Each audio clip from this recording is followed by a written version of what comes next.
La conséquence de la montée des eaux sur la plage d'Anse-Gros-Sable à Sainte-Anne.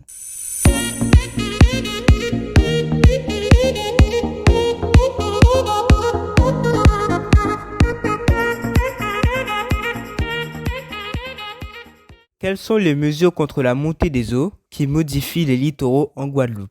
Pour cela, nous avons trois hypothèses. La première, le niveau de la mer s'élève.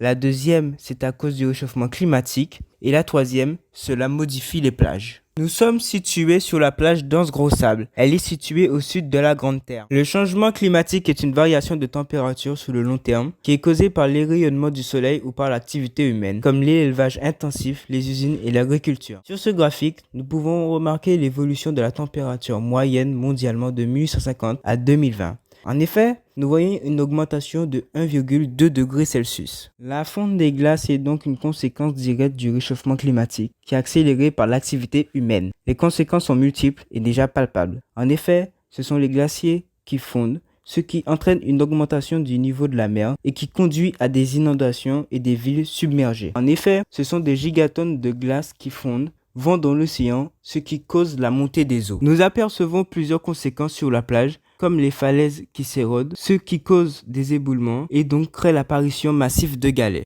et que l'écart entre celle-ci et la mangrove rétrécit. On a eu aussi un phénomène qui s'est passé, ici ça s'appelle l'Anse-Gros-Sable, on a eu des galets aussi qui sont revenus, d'accord? Les galets, qu'est-ce qu'ils vont faire? Ils vont briser la houle. La houle, elle va pas pouvoir rentrer trop loin dans le rivage, et ça va permettre aux petits arbres de repousser, aux catalpas qu'on va avoir là, les cocotiers aussi.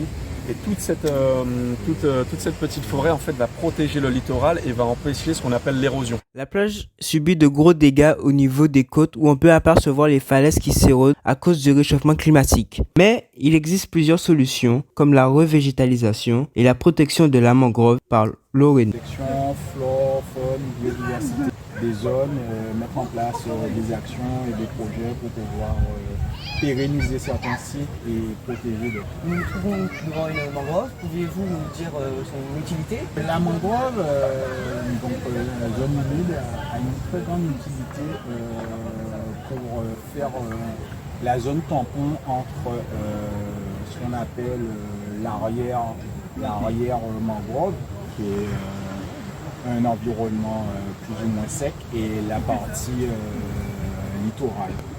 Donc elle joue ce rôle de tampon et d'amortisseur. Pour conclure, la plage d'Anse-Gros-Sable a été très impactée par la montée des eaux, mais avec les solutions comme la revégétalisation, nous espérons que dans plusieurs années, il y ait une amélioration.